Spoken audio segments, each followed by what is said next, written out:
मित्रों, परमात्मा की सैर चैनल से संतोष पांडे मैं आपका एक बार पुनः हार्दिक अभिनंदन करता हूं। इस नए वीडियो में हम आज वाल्मीकि बाबा की बात करेंगे। वाल्मीकि ऋषि जिन्हें भगवान श्री राम का समकालीन माना गया है। त्रेता युगीन इस महान वाल्मीकि कवि को आदि कवि भी कहा जाता है। हालांकि इनका एक आश्रम बहुत ही दिव्य प्रयागराज और चित्रकूट के बीच जो लालापुर के पास है, ऊंची पहाड़ी पर स्थित है। भगवान श्री राम ने अपने वनगमन के दौरान वाल्मीकि जी से वही भेंट की थी। चित्रकूट में रहने का स्थान वाल्मीकि जी ने उसी पहाड़ी पर बताया था, उसी आश्रम में बताया था। लेकिन आज हम वाल्मीकि जी की दूसरे आश्रम में ले चल रहे हैं आपको। यह आश्रम छत्तीसगढ़ के तुरतुरिया जंगल में है। मित्रों, वाल्मीकि बाबा के विषय में कुछ भी बताने से पहले मैं आपको एक छोटी सी कहानी सुनाना चाहता हूं। दरअसल वाल्मीकि बाबा जी की कहानी और उनकी सच्चाई जानने के लिए आपको ये कहानी सुनना जरूरी है। तो बात मुनि कृणु कृणु की है। उनका नाम है कृणु। और कृणु मुनि जिस समय यज्ञ और हवन कर लिए थे तो प्रसन्नता से उनकी आंखों से आंसू छलक आए, जो बाद में वीर्य का रूप धारण कर लिए। और लोक कथा कहती है कि उस समय एक नाग कन्या पृथ्वी पर विचरण करने आई थी, जो कि उस वीर्य की सुगंधी से आकर्षित होकर के उसने उसका पान कर लिया। अब समस्या उसके सामने ये आ गई कि वह वापस नागलोक नहीं लौट सकती थी। समय आने पर उसने एक दिव्य शिशु को जन्म दिया। जंगल में करिया नाम के एक रहने वाले किरात ने उस दिव्य बालक को अपनाया और उसका पालन पोषण किया। और मित्रों, उस शिशु का नाम उस किरात ने अगिया रखा। बड़े जरा बात सुनिएगा, अगिया, अगिया, अगिया। और उस अगिया बच्चे का नाम हालांकि कुछ साहित्यकारों ने रत्नाकर के रूप में भी प्रसिद्ध किया है। लेकिन बात रत्नाकर की हो चाहे अगिया की हो, वो जैसे ही बड़ा हुआ तो वही दस्युओं वाले काम करने लगा। पथिकों को और राहगीरों को लूटना पाटना, उनकी हत्या तक कर देना, उनकी पोटली, उनका झोला छीन लेना, खाने पीने के सामान से लेकर के गहने आभूषण तक छीन लेना, उनको मारना और मार डालना ही उसकी नीयत बन चुकी थी। भयंकर कुकर्म करके उसने ढेर सारे पाप बटोर लिए थे। लेकिन संजोग देखिए एक बार की बात कि सप्तऋषि उसी जंगल से होकर गुजर रहे थे।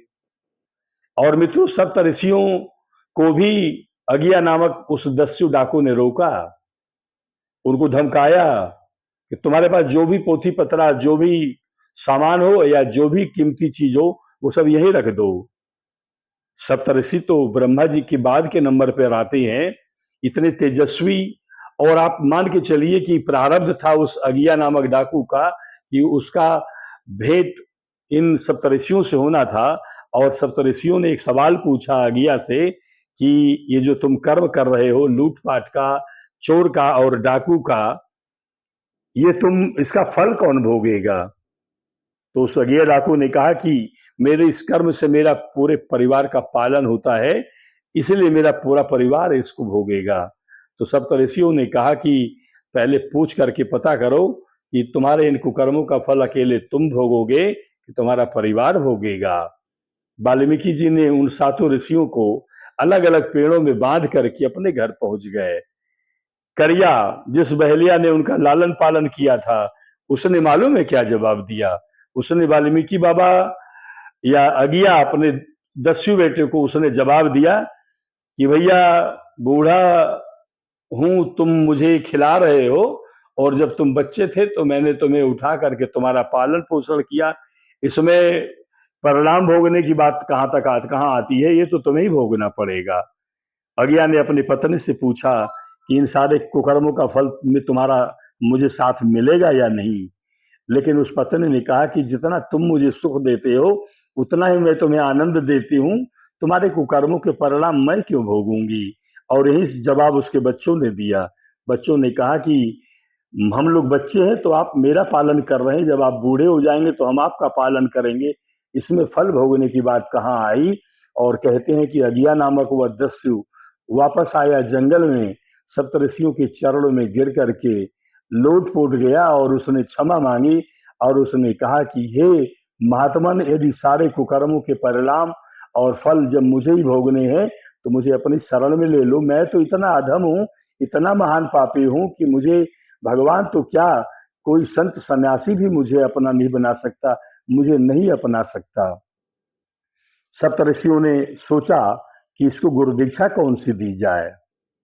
मित्रों, आपको एक अनोखी बात मैं बताऊं कि कोई भी गुरु किसी भी व्यक्ति को जब शिष्य बनाता है तो उस शिष्य के आधे पाप के फल को ग्रहण कर लेता है।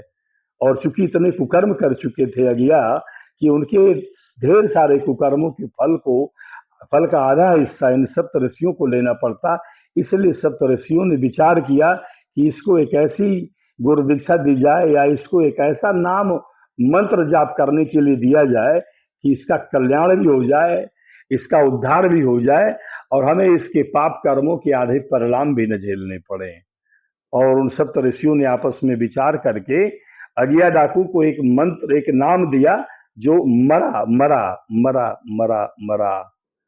और उन्होंने अगिया से कहा कि तुम मरा मरा का नाम जप करो, तुम्हारा उद्धार हो जाएगा। मित्रों, अगिया ने कहा कि मेरा उद्धार जब हो जाएगा तो मैं कैसे जानूंगा, इसका पहचान क्या होगा कि मेरा उद्धार हो चुका है।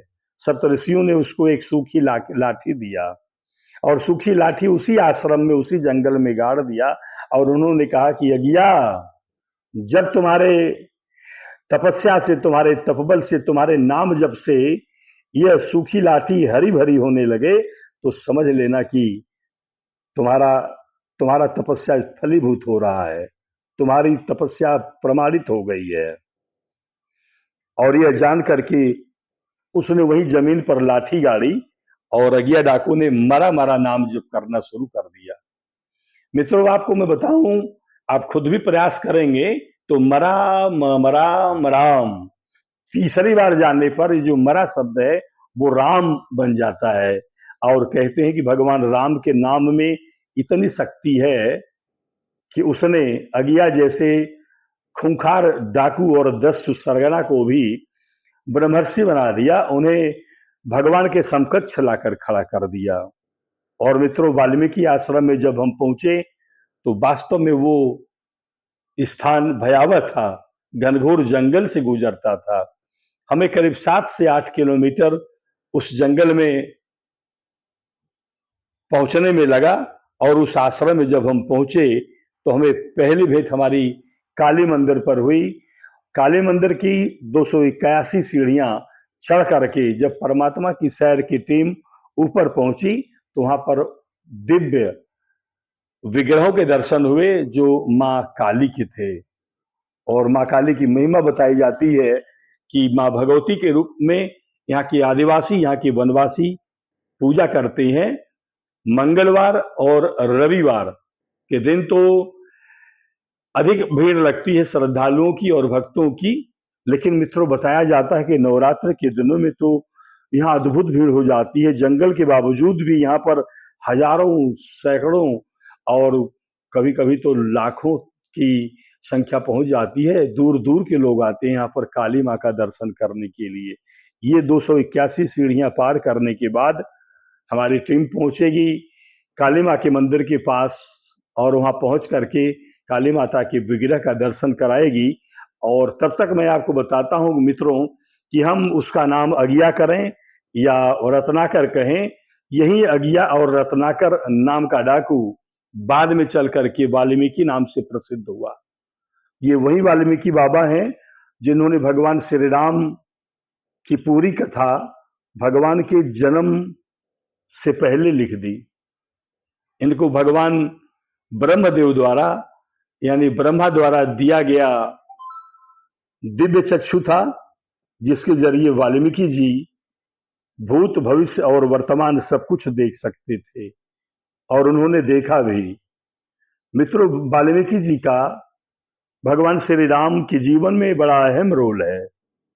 आपको मैं बताता चलूं कि भगवान श्री राम की कथा यदि आप पढ़ेंगे तो उनके पूरे जीवन काल में उनकी भेंट 36 ऋषियों से होती है।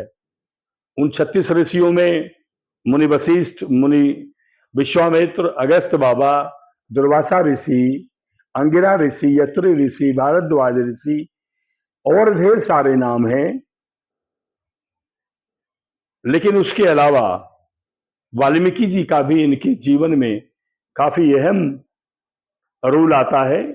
और बात तब की है जब भगवान श्री राम माता सीता को राज्याभिषेक के बाद गर्भवती अवस्था में परित्याग कर देते हैं और उस अवस्था में माता सीता भगवान वाल्मीकि के आश्रम में रह करके ही अपना जीवन गुजारती हैं।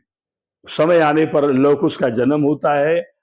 समय आने पर भगवान राम अश्वमेध यज्ञ करते हैं और समय आने पर अश्वमेध यज्ञ के अश्वों को लवकुश के द्वारा पकड़ा जाता है।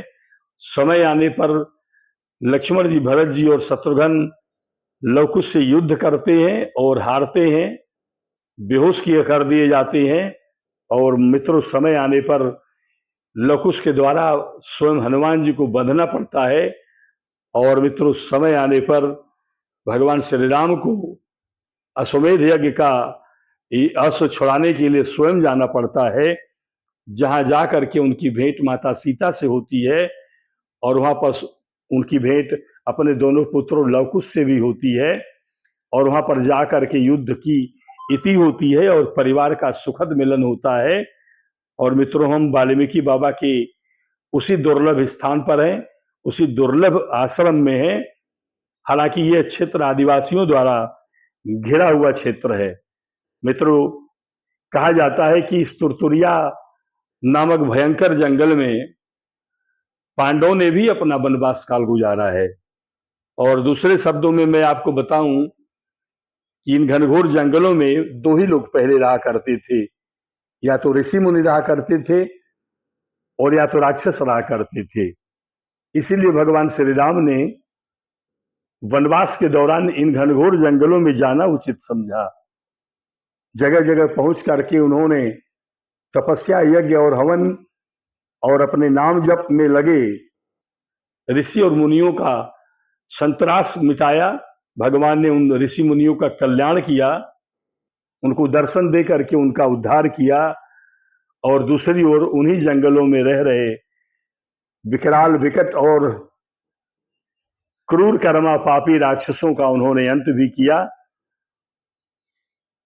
तो भगवान मानना पड़ेगा कि उन्होंने इसीलिए वनवास का ही वरदान मांगा था कैकेयी माता से। और मित्रों, अब हम पहुंच गए हैं काली माता मंदिर पर, जहां पर आपको पहुंचने मात्र से ही ऊर्जा और आशीर्वाद प्राप्त होना शुरू हो जाता है। भगवती माता के इस स्थान पर आने पर रोया रोया पुलकित हो जाता है। मित्रों, यह स्थान माता काली देवी को समर्पित है। प्रतिदिन यहाँ पर सैकड़ों की संख्या में दूर दूर से भी और स्थानीय आदिवासी भी इस पहाड़ी पर पहुंच करके माता का अभिनंदन करते हैं।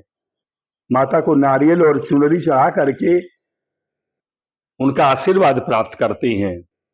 और मित्रों, कहते हैं कि तुरतुरिया जंगल के इस वाल्मीकि आश्रम में आकर काली माता के मंदिर में दर्शन पूजन करने वालों की हर मनोकामना पूरी होती है। इसीलिए इस घनघोर जंगल में भी जब भी आप आएंगे तो आपको मंगल का नजारा दिखाई पड़ेगा। कहते हैं कि जंगल में मंगल। तो मित्रों, जब हम रास्ते से आ रहे थे तो हमें ये भी आभास नहीं था कि इस स्थान पर पहुंचने के बाद इतना सुंदर स्थान मिलेगा और इतने लोग वहां पर पूजा पाठ में संलग्न मिलेंगे। लेकिन यहाँ आने के बाद हमें सुखद आश्चर्य हुआ। तो बोलिए महाकाली की जय। जय माँ काली, जय माँ भगवती, जय माँ जगत जननी। और मित्रों, नवरात्र भी आने वाला है और मुझे लगता है कि नवरात्र के दिनों में अन्य मंदिरों की तरह इस मंदिर में भी श्रद्धालुओं और भक्तों की अपार भीड़ होगी। लोग यहाँ आएंगे और यहाँ पहुंच करके माँ काली का दर्शन करेंगे और दर्शन करने के बाद यहाँ से प्राप्त होने वाली ऊर्जा लेकर के वापस होंगे। और मित्रों, इसके बाद दूसरे क्षण हम आपको वाल्मीकि आश्रम का वह हिस्सा दिखाना चाहते हैं जो वाल्मीकि बाबा को समर्पित है। और अब हम आ गए हैं महर्षि वाल्मीकि के आश्रम तपोभूमि तुरतुरिया में। मित्रों, श्री राम भगवान के नाम जप के प्रभाव और सप्त महर्षियों की कृपा से वाल्मीकि को समस्त वेद शास्त्रों के अधिदेवताओं का साक्षात्कार हो गया। तभी तो उन्हें कहा गया है कि उल्टा नाम जपत जग जाना, वाल्मीकि भय ब्रह्म समाना।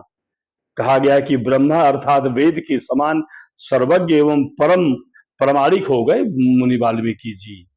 और वाल्मीकि जी के विषय में तो इतना स्वयं तुलसीदास बाबा ने भी लिखा हुआ है श्री रामचरितमानस में कि श्री राम जी का जब राज्याभिषेक हुआ उस समय भी वाल्मीकि जी अयोध्या गए थे, इस बात के प्रमाण मिलते हैं।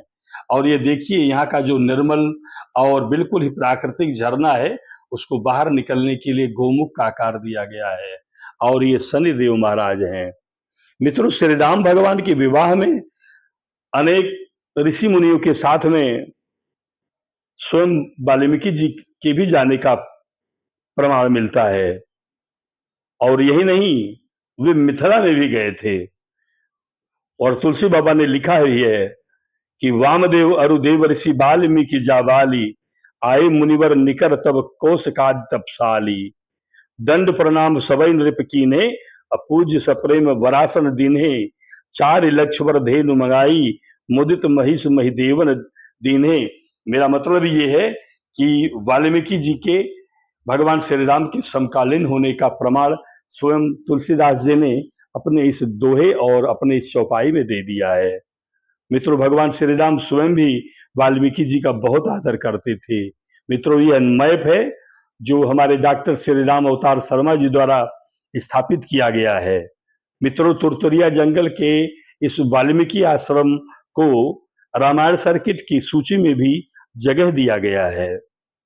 और मित्रों, परमात्मा की सैर चैनल में आपका सहयोग देने के लिए आपको बहुत बहुत आभार है, आपको बहुत बहुत धन्यवाद है। इसी तरह से सहयोग बनाए रखिएगा। मित्रों, चैनल को अधिक से अधिक सब्सक्राइब कराइएगा, वीडियो को पूरा देखिएगा, तभी आपको उनका मर्म समझ में आएगा। और हमारा साथ देने के लिए आपको बहुत बहुत धन्यवाद। मित्रों, आप सबको नमन है, आप सबका आभार है। तो बोलिए सियावर रामचंद्र की जय।